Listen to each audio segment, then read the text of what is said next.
Hey everyone, it's Will, GamerDad, with another video for you.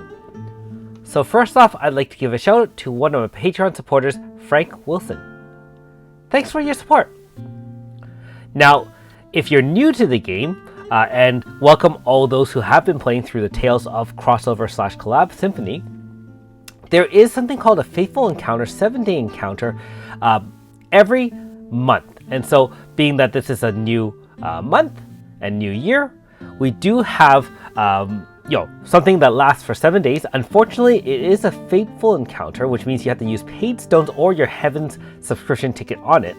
And they feature 3 units, each of which should be at 7.77% uprated. You can see the 3 units featured in this month's summon are, from left to right, RCF, also known as Red Clad Flamancer.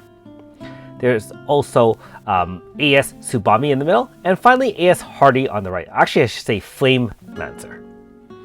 And you can see right there, those 3. And so we can go directly into the Dreams section because it actually is live as of right now.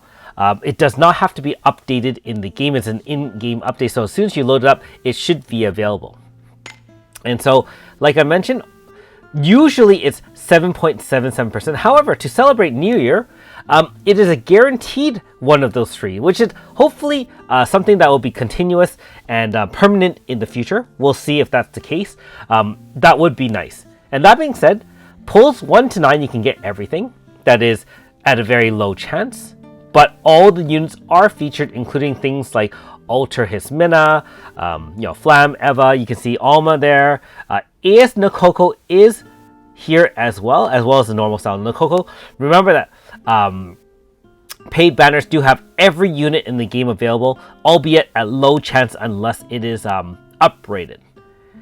You can see Moonlight Hismina, 0.02% chance.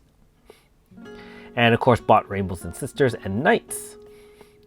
And so, like I said, 1/3 chance of getting each of the 3 units on the 10th pull. They guaranteed one of those 3 units on the 10th pull, although on pulls 1 to 9, you can get whatever your luck brings you. And so the real answer becomes, is it worth it? Should you summon? And so in tonight's episode of Should You Summon, we'll just discuss it quickly, my thoughts and opinions about this banner as well. Now, if you haven't already, make sure you like subscribe to my channel. I really appreciate it. And I also do have a Patreon account for those who want to support me this way. So, in a nutshell, these units are quite good. I don't know if you can consider them ultra awesome, but they are pretty good. And, being that I would argue at least 2 of them are quite meta, and I actually use the 3rd one as well quite frequently, you can argue that at least you're getting a unit that's pretty up to date, although these are relatively slightly older units. The only problem is, especially if you're new to the game, you have this banner to keep, these 2 banners to actually compete with. And depending on how many stones you're willing to spend, I mean, you could have summoned 3k paid stones here, 3k paid stones here, and then you really want to spend another 3k paid stones on this one. In any other month, I would consider this quite a good banner, actually. RCF is the mainstay of many elemental teams. What he can do is, not only can he awaken zone, he has a specialized another sensibility that actually extends the your awakened zone by 2 turns. What that means is normally when you awaken a zone, it only lasts for 2 turns, and after the 2nd turn at the end of it, the zone disappears and you have to reset zone or something along those lines. That means each of your altars that can set or awaken zone, now it'll last 2 extra turns. So for example, if he awakens zone, it'll be 2 + 2 for 4. And if you have another altar or another unit that can awaken zone, then it will be another 4 turns and so on and so forth. So although it still disappears for that 1 turn, you can reestablish it your very next turn yourself. And that can allow for some pretty crazy strategies. Not to mention RCF also has combo. He can hit a lot. He hit 4 times for most of his moves. He also has a 50% weapon damage up while also increasing your physical shielding by 50%. In any elemental zone, he can increase your type attack for that element by 75% and decrease that type resistance by 75%. So for example, in Thunder Zone, he'll increase your thunder attacks by 75%, decrease thunder resistance by 75%, and he changes to every element that matches the zone in play. So, if you have a thunder zone, he'll become a thunder unit. If you have fire zone, he'll become a fire unit, and so on and so forth. He can also actually establish fire zone on his own, VCing in. So quite a bit of a package for RCF. In terms of AS Tsubame, not nearly as powerful as before, however still a great mainstay for most Earth Blunt teams. She can do a dual debuff 35-35, which will help you survive all but the most deadly attacks. She can hit up to 5 times with that same move. She can also do tremendous damage in AF because her AF move depends on the combo multiplier, and she can speed herself up and do some 0 MP farming techniques. Very, very useful, especially in early mid game for those who don't really have a dedicated farmer or anything like that. And finally, AS Hardy. You've seen me use him in some of our more recent fight. He is our second flash zone setter. He can obviously, Flash Zone extends all hits to 10%, doesn't matter what element or weapon type it is.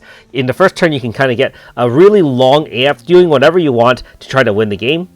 Not only that, he can do up to 7 hits when you power it up with Desperado. Kind of stacks up over time. And yeah, outside of AF and outside of his own zone, he can still have a fairly high multiplier, although not nearly as powerful as some of the newest units. So really depends if you want to add, either of these to your team. One thing to keep in mind, RCF is actually featured in the Best of the Best Series 1, and so he is only at a 10% chance. So if you want it at a 1/3 chance, 1 in 3 chance, you can go for it that way. The other two, as much as I say they're pretty decent, I don't think they're absolutely necessary, and especially if you have teams that can already beat most of the content in the game, or you already have farming teams that can do a tremendous amount of damage, units such as AS Hardy and AS Tsubame aren't as necessary.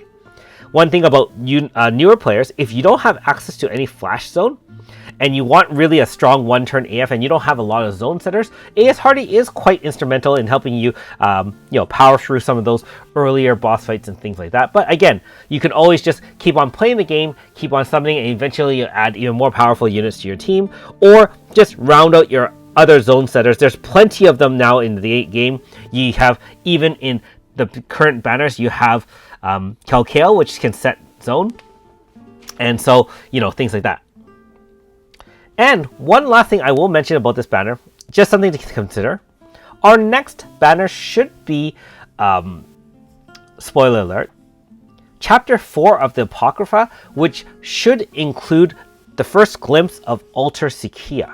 And so if you are looking to save money for that, you might want to pass on this banner as well. Now, one thing that some people have been asking, out of these 3 banners, if you're planning to spend money and you haven't yet, which one to go with? And my answer is still the same.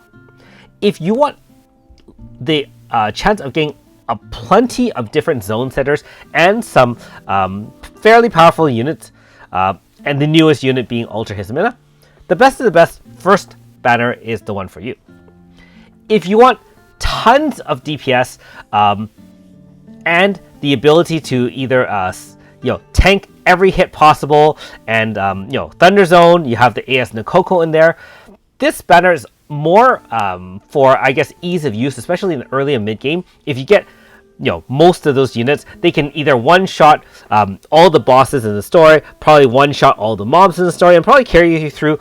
Most of them can actually be used at the very end game as well. Like, we can actually use it even now. I would say, of the ones who I don't regularly see or use, AS Milsha, and AS Milsha is probably the only one who's not used very regularly. All the other 9 are actually used quite a bit. So, anyways, in summary, probably best to save your money for future banners unless you really, really, really want one of these 3.